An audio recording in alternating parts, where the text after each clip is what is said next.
Hello friends, कैसे हैं सब लोग? बढ़िया बढ़िया हो? हाँ पढ़ाई करी? हाँ कल तो पानी में आया था, मजा आ गया? Yes sir.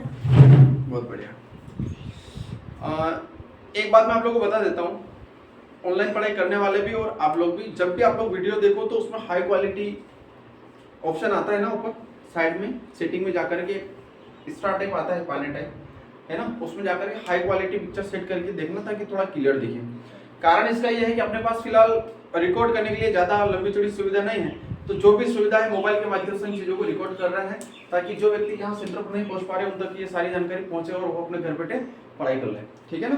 तो वैसे दिखता तो है लेकिन थोड़ी बहुत परेशानी आती है, इसका भी समाधान धीरे धीरे निकल ही जाएगा। तो जब भी देखें हाई क्वालिटी रेंज में देखें, थोड़ा डेटा तो जाएगा लेकिन बढ़िया समझ में आएगा। चलिए आज से पहले वाली क्लास का थोड़ा देख लेते हैं। क्या पढ़ा था हमने कल? सम, विषम, कुछ संख्याओं से रिलेटेड मान निकालना। ठीक है? हाँ, जाति मान, स्थायी मान, ये सारे मान है ना। तो वो हमने पढ़ लिया है, जब भी हम रिवीजन करेंगे तब और बढ़िया तरीके से पढ़ेंगे। आज हम पढ़ने जा रहे हैं घातांक और करणी। घातांक एवं करणी। ये सवाल कक्षा जो 11वीं में पढ़ रहे हैं वो कक्षा 9वीं में पढ़ चुके हैं और कहीं ना कहीं बीच में आते हैं, और कक्षा 9वीं में जो पढ़ रहे हैं उनके भी अगर यूनिट हो गई होगी स्कूलों में तो उन्होंने भी पढ़ लिया होगा। बहुत सरल सवाल है, आसानी से समझ में आ जाएगा। ठीक है? कैसे? बेसिकली चर्चा करते हैं। सबसे पहले कुछ सूत्र हैं, सूत्रों को लिखते चलते हैं और चर्चा करते हैं। ठीक है? आवाज मत करना, चुपचाप इधर ध्यान दो। देखिए, a की घात मान लिया जाए m है गुणित a की घात n है, तो इसका जो सूत्र बनता है वो बनता है m प्लस n। अब देखिए, ये सवाल आप लोग करते हैं इस सूत्र से संबंधित, लेकिन समझ में नहीं आता है कि सूत्र का उपयोग हम करते कहाँ हैं। आप लोगों को पता होगा, गुणा में आधार समान होने पर घातें जुड़ती हैं। सुना है ऐसा? गुणा में आधार समान होने पर घातें जुड़ती हैं। कई बार आप लोग इस सूत्र का उपयोग भी करते हैं। ठीक है? तो आधार समान है, घातें जुड़ेंगी, सीधी बात है। ठीक है ना? इसका सवाल हम बाद में समझेंगे, अभी नहीं, अभी सिर्फ सूत्र समझ लो। और सूत्र अगर आप लोगों ने ध्यानपूर्वक समझ लिया तो आप कई सवाल ऑटोमेटिकली कर पाओगे। ठीक है ना? लिखना नहीं है, उतारना नहीं है, सिर्फ अभी समझ लो, बाद में तुम्हें उतारने का समय मिल जाएगा। पूरा ध्यान इधर। ठीक है? देखिए, अगर कोई भी चीज आप समझते हो ना तो उसको बाद में लिख लोगे, लेकिन अगर हैंड अगर आप लोग उतार रहे हो, लिख रहे हो और अगर समझ नहीं पा रहे तो फिर वो कभी समझ में नहीं आना है। तो लिखना ज्यादा जरूरी नहीं है, समझना ज्यादा जरूरी है। ठीक है? उसी प्रकार से जिस प्रकार से गुणा था उसी प्रकार से अगर अपन बात करें कि a की घात m भागित a की घात n, तो अक्सर देखा जाता है m माइनस n। कैसे? जिस प्रकार गुणा में आधार समान होने पर घातें जुड़ रही थी, उसी प्रकार भाग में आधार समान होने पर घातें माइनस हो रही यानी कि घट रही है। सरल है ना? समझ में आएगा आसानी से? हाँ सर। चलिए, अगला सवाल या अगला सूत्र आता है a की घात m और फिर इसकी घात n, है ना? तो इनमें क्या होता है, सभी घातांकों का आपस में गुणा होता है। ठीक है?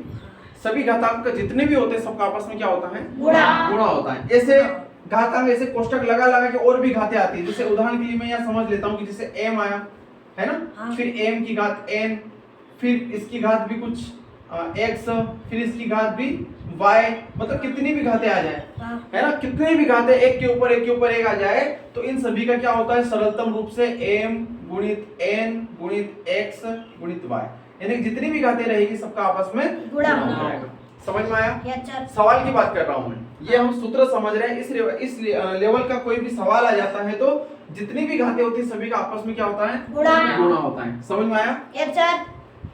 चलिए अगली चीज देखते हैं। अक्सर देखा जाता है कि किसी न किसी सवाल में घातांक पर माइनस लगा होता है। अब हम घबरा जाते हैं कि क्या करें, तो घबराने की आवश्यकता नहीं है। जैसे ही 1 के बटे में ये मान आएगा तो क्या हो जाएगा, प्लस में हो जाएगा। क्या हो जाएगा, प्लस में हो जाएगा। यानी कि जो घात माइनस में है ना, इस माइनस की घात को जब हम 1 के बटे में लेकर के आएंगे, इस पूरा मान आएगा, है ना, तो घात कौन सी हो जाएगी, प्लस हो जाएगी। और कभी कभी कंडीशन ऐसी आती है कि जैसे ऊपर का मान प्लस में है और अगर हम उसको नीचे ला करके अगर कट रहा है, कटने जैसी कंडीशन आती है तो आप उसको नीचे ला सकते हैं। कभी कभी कंडीशन कैसी बनती है कि नीचे का मान है, अगर हम इसको ऊपर ले जाते हैं तो मान सरल हो रहा है ना, और नीचे भी अगर कोई घात जो माइनस में है अगर हम उसको नीचे से ऊपर ले जाएंगे तो वो क्या हो जाएगा, प्लस में हो जाएगा। समझ में आ रहा है ना? यानी कि ये नियम बोलता है कि अगर आधार की घात में कोई माइनस लगा हुआ है तो हम उसको एक के बटे में ला सकते हैं, तो उसका जो चिन्ह होता है वो चिन्ह चेंज हो जाता है ना। ठीक उसी प्रकार अगर बटे से नीचे में अगर कोई मान है, बटे से नीचे में अगर कोई मान है और अगर हम उसको ऊपर ले जाना चाहते हैं तो उसमें भी घात कि जो चिन्ह है वो चिन्ह चेंज हो जाएगा। माइनस का है तो प्लस में हो जाएगा और प्लस में तो माइनस में हो जाएगा। क्लियर, समझ में आया? चलिए अगला है, अगला सवाल या सूत्र समझे अपन फिलहाल कि ए बी है ना, ए बी की घात कितना है m, यानी अब यहाँ पर क्या स्पष्ट हो रहा है कि आधार अलग अलग क्या है, आधार अलग अलग है। हम इसको चाहें तो अलग अलग घातांकों में विभाजित कर सकते हैं, मतलब टुकड़े कर सकते हैं, इसको विभाजित नहीं टुकड़े कर सकते हैं। जैसे यहाँ पर a और b दो आधार है और दोनों की घात कितनी लगी हुई है m, तो हम इसको तोड़ करके इसको क्या कर सकते हैं, तोड़ सकते हैं और दोनों की घात अलग अलग कर सकते हैं ताकि सवाल करने में सुविधा रहे। समझ में आया? अगला सवाल है इसी प्रकार से, जैसे इकाई में था गुणा में, इकाई था गुणा में, इसी प्रकार अगर कोई मान आता है भाग में a बटा b की घात m, तो इसको हम लिख सकते हैं a की घात m बटा b की घात लिख सकते हैं। दोनों की घात अलग अलग होने के बाद में सवाल बहुत आसानी से सरल हो जाता है। क्लियर, समझ में आ रहा है? पक्का सभी को? कोई भी चीजें समझ में आए तो हैंड पेड पूछ लेना, ठीक है? यहाँ शर्म वाली कोई बात नहीं है। यहाँ पर अपने यहाँ देसी पढ़ाई होती है। कौन सी पढ़ाई होती है? देसी। हमें खड़ी बोली में नहीं समझ में आ रहा है तो कोई बात नहीं, हम खड़ी बोली नहीं बोलेंगे। हमें इंग्लिश वर्ड नहीं समझ में आ रहा है तो हम इंग्लिश वर्ड नहीं बोलेंगे, है ना? क्योंकि हम यहाँ पर जो पढ़ाई कर रहे हो हम अपने लिए कर रहे हैं, हम किसी दूसरे बाहर के लोगों के लिए या दूसरे विदेशों के लिए हम पढ़ाई नहीं कर रहे हैं। इस बात का आप लोग विशेषकर ध्यान रखना है, ठीक है ना? आपको जिस भाषा में समझ में आता है, योगी जी बोलते हैं ना, क्या बोलते हैं, जो जिस भाषा में समझे उसको समझाओ। तो उनका बोलने का तरीका थोड़ा अलग होता है, हमारे समझने का तरीका थोड़ा अलग है ना? वो लास्ट तोड़ है, क्या है योगी जी का, वो लास्ट तोड़ है। हमें वो फार्मूला यहाँ पे यूज नहीं करना है, ठीक है? चलिए अगली कंडीशन में चलते हैं हम। अगर किसी भी आधार की जो घात है वो क्या है, जीरो, तो उसका मान क्या आएगा, एक। समझ में आया? किसी भी आधार की घात अगर जीरो है तो उसका उत्तर कितना आएगा, एक। समझ में आया?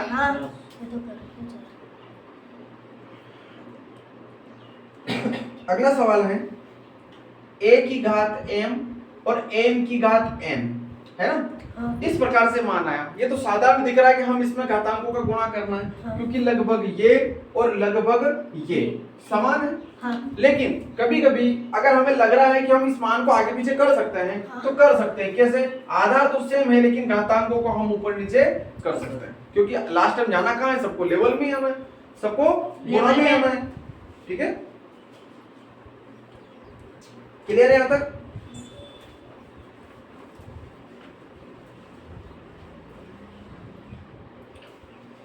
चलिए लगभग ये सूत्र है फिलहाल। अगर अन्य सूत्रों के आगे अगर अपने को जरूरत पड़ेगी, है ना, तो फिर हम उनका उपयोग करेंगे, लेकिन फिलहाल यही था।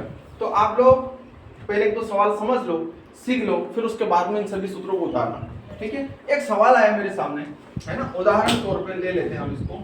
सवाल क्या आया है कि 64 की घात 1/6 कितना आया, 64 की घात 1/6 को अपने को हल करना है, क्लियर?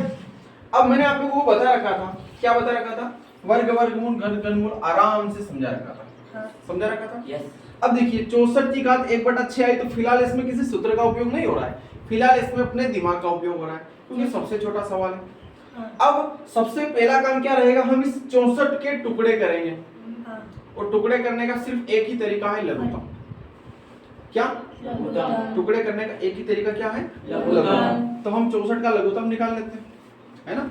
तो 64 का लघुत्तम निकालेंगे, कितना आएगा, 2 3 6 2 3 4, 2 1 2 2 6 12, 2 आठी 16 2 चौके 8 2 दूना 2 एकम 2 यानी कि जो 64 है इस 64 को हम क्या लिख सकते हैं 1 2 3 4 5 6 यानी कि 64 को हम क्या लिख सकते हैं 2 की घात 64 को हम क्या लिख सकते हैं 2 की घात 6 विश्वास हो रहा ना सभी को यस सर पक्का और इसके ऑलरेडी पहले से जो घात लगी हुई है वो कितनी है 1/6 यहाँ तक समझ में आया अब चलते हैं हम सूत्र के पास कौन से सूत्र के पास भैया ये वाला सूत्र 1 घात 6 है 1 घात 1/6 है दोनों का आपस में क्या हो रहा है गुणा गुणा हो रहा है यानी कि यहाँ पर हम कर सकते हैं 6 गुणित 1/6 कर सकते हैं कर सकते 6 से 6 विभाजित हो जाएगा हाँ करेक्ट 6 से 6 विभाजित हो जाएगा तो 2 की घात कितनी बचेगी यहाँ पे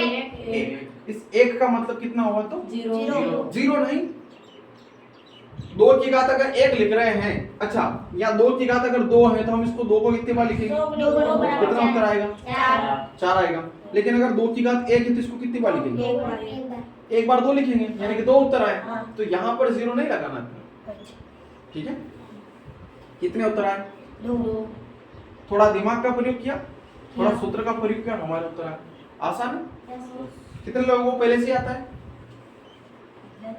पहले से ही कितने जो नौवीं पढ़ के निकल गए उनको तो आता होगा ना भूल गए अपने नौवीं नहीं पढ़े अभी पढ़ रहे हो चलिए ये सवाल समझ में आया इसी प्रकार से हम कुछ अगला सवाल समझते हैं फिलहाल छोटे छोटे सवाल लेते हैं कि बड़ा ले लें अरे क्या बड़ा नहीं क्या छोटा जो है वो है देखिए एक सवाल आया 4 की घात 8 भागित 64 है ना गुणित 256 बराबर 4 की घात उसने लगा दिया क्वेश्चन मार्क ये क्वेश्चन मार्क की जगह हम लिख सकते हैं कोई भी एक चर अब अपने से क्या बोल रहा है कि जो x है ना इस x का मान अपने को निकालना है क्या बोल रहा है x का मान अपने को निकालना है तो कैसे निकालेंगे देखिए सबसे पहले यहाँ पर हमें क्या दिख रहा है आधार 4 दिख रहा है आधार कितना दिख रहा है 4 तो निश्चित बात है कि हम इतना अनुमान लगा लेते हैं कि इनका आधार भी 4 होना चाहिए और अगर इनका आधार 4 हो जाएगा तो फिर हम घातांकों की तुलना कर लेंगे समझ में आ रहा है ना अगर इनका आधार भी कितना हो जाएगा 4 हो जाएगा तो हम घातांकों की आसानी से तुलना कर लेंगे विश्वास हो रहा ना बात पर कैसे होगा अब ये देखिए यहाँ पर 4 की घात 8 है ये आधार ऑलरेडी 4 है तो इस 4 के साथ हमें फिलहाल कोई छेड़छाड़ नहीं करना नहीं करना बटे कितना 64 ठीक है अब इस 64 को इस प्रकार से लिखने से पहले हम क्या करते हैं पहले इस 4 आधार के रूप में कन्वर्ट करते हैं तो 64 का जब हम एलसीएम निकालते हैं देखिए यहाँ पर निकाल रखा हमने तो ये कितना हुआ 4 और ये कितना हुआ 4 और ये कितना हुआ 4 तो इस 64 को हम क्या लिख सकते हैं 4 की घात 3 4 गुणित 4 कितना हुआ 4 चौक 16 और 16 चौक 64 16 चौक समझ में आ रहा है लिख सकते हैं ना मैंने कोई गलत तो नहीं किया ना 64 को हमने लिखा 4 का जैसे यहाँ पर भी तो लिखा था हमने 64 को 2 की घात 6 क्योंकि हमें 6 की जरूरत थी अब हमें यहाँ 4 की जरूरत है ना तो हमने क्या कर दिया 64 को टुकड़े किए तो 4 की घात कितना आ गया 3 समझ में आया फिर गुणित आप लोगों को वर्गमूल और घनमूल मैंने याद करवा रखे हैं ये जो निशान दिख रहा है ये निशान काय का दिख रहा है रूट दिख रहा है क्या बोलेंगे इसको वर्गमूल बोलेंगे तो 256 का वर्गमूल कितना होता है पक्का झूठ तो नहीं बोल रहा 16 तो जब हमें 256 को बाहर निकालेंगे कितना आ जाएगा 16 समझ में आया अब इस 16 को भी तो हमें फिर 4 के रूप में कन्वर्ट करना पड़ेगा है ना उससे पहले बराबर 4 की घात x को ऐसा कैसा लिख देते हैं लिख दिया चलिए अगली कंडीशन में 4 की घात 8 भागित 4 की घात 3 गुणित 4 की घात 2 मैं लिखना चाह रहा हूं लिख दूं 16 को जब हम घात 4 के रूप में व्यक्त करेंगे तो कितना आएगा 4 की घात 2 आएगा 4 गुणित 4 बराबर 4 गुणित 4 बराबर 16। समझ में आया? कितना लिख दिया मैंने? 4 की घात 2 बराबर कितना? 4 की घात x। कुछ समझ में आ रहा है? अब हम चलते हैं भैया सूत्र के पास। क्यों चलते हैं? क्योंकि एक तो ऊपर गुणा दिख रहा है और एक नीचे भाग दिख रहा है। तो हमारा जो नियम बोलता है वो बोलता है पहले भाग हल कर लो। तो सूत्र कहाँ मिलेगा? कौन सा नंबर वाला? दूसरे नंबर वाला। आधार समान होने पर घातें घट रही है। यहाँ पर भी आधार समान होने पर घातें घट रही है। तो कितना आएगा? 4 की घात 5। इतना पूरा डिटेल लिखने की आवश्यकता नहीं शॉर्टकट में। क्यों? ये तो हम समझ रहे हैं इसलिए समय लग रहा है। हमें परीक्षा में एक सवाल को हल करने का 1 मिनट मिलेगा। अगर आपकी जो प्रैक्टिस है वो 150 की स्पीड से होगी तब जाकर के आगे मिच के चक चक चक चक हो जाएगा काम, है ना? और ये सारा मटेरियल तुम्हें दिमाग में लेकर के चलना है और उसके लिए समय है तुम्हारे पास कितना? 1 महीना और 8 दिन। ठीक है, हो जाएगी। पुतरिया बना देंगे, तुम्हें चिंता नहीं करना है। क्या बना देंगे? पुतरिया बना देंगे। ठीक है, तो 8 में से 3 गया 5 गुणित 4 की घात 2 बराबर 4x नहीं 4 की घात x। अगर उसको 4x बोलेगा तो इसको क्या बोलेगा मेरे भाई? है ना? देखिए ये गणित है। गणित सबसे सरल है, सबसे कठिन है। अगर आपने इसको दादागिरी के साथ लिया, इसने आपको मतलब इसके साथ अगर आपने दादागिरी करी तो ये आपके साथ दादागिरी शुरू कर देगी। ठीक है, और इसमें एक अक्षर की गलती बहुत बड़ी गलती होती है। वैसे गलती कभी छोटी नहीं होती, गलती गलती ही होती है। ठीक है, चलिए अब फिर वापस हम अगले सूत्र के पास जाएंगे कि गुणा में क्या है? आधार समान है, घातें क्या होगी? तो 4 की घात कितनी हो जाएगी? 4 की घात कितनी हो जाएगी? पक्का? यहाँ पर 4 की घात कितनी है? दोनों जगह आधार समान है। घातांकों की तुलना कर लें। घातांकों की तुलना करने पर तो कितनी आ जाएगी? x बराबर 7। यानी कि यहाँ पर जो सवाल था हमारा कहाँ गया हो? यहाँ पे। इसके लिए हम कितना लिख सकते हैं? x बराबर 7। समझ में आया? सवाल कठिन है? नहीं, बहुत सरल सवाल है। लगभग इस टाइप के परीक्षा में तुम्हारे आएंगे नवी जो पढ़ रहे हैं उनके, है ना? 11वीं वालों का फिलहाल ध्यान नहीं है, लेकिन बेसिक अध्ययन यहीं से चलता है। ठीक है, यहाँ तक समझ में आया? कितने लोगों को समझ में आया? ईमानदारी से, बेईमानी से? बेईमानी थी विजय क्या?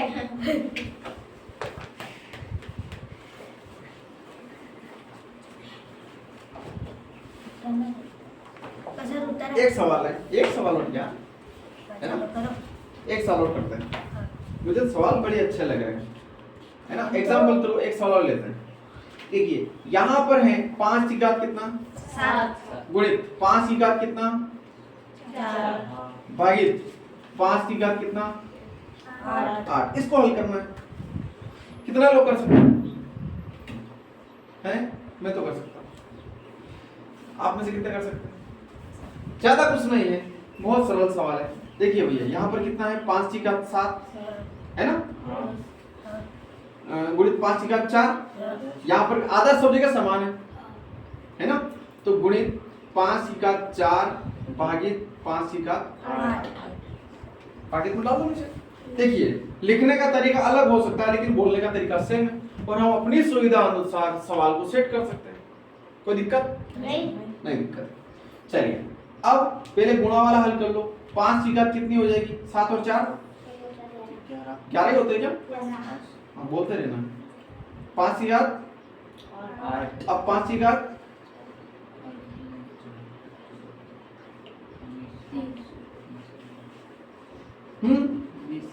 कितना? 5 की घात कितनी लिखूं? मेरे भाई ये भाग है। क्या है? भाग। तो भाग में घातें घटती हैं। 11 में से 8 जाएगा तो 3 फिर बराबर 5 गुणित 5 बराबर कितना आएगा? 5 5 25 उत्तर आ गए। कौन बोलता है कठिन है? कहाँ है वो?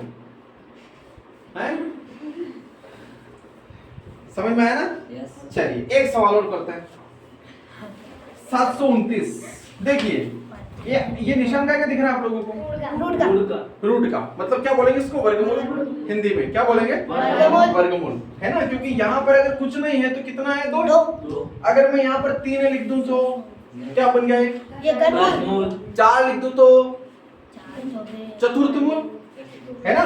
मतलब नाम भले मत याद हो, काम याद होना चाहिए कि भैया अगर ये रूट का निशान है तो 2 के जोड़े बनेंगे और बाहर निकलेगा। जैसे हमने भी यहाँ निकाला था, क्या निकाला था? ये 256 को बाहर निकाला था तो 16 आएगा, ठीक है?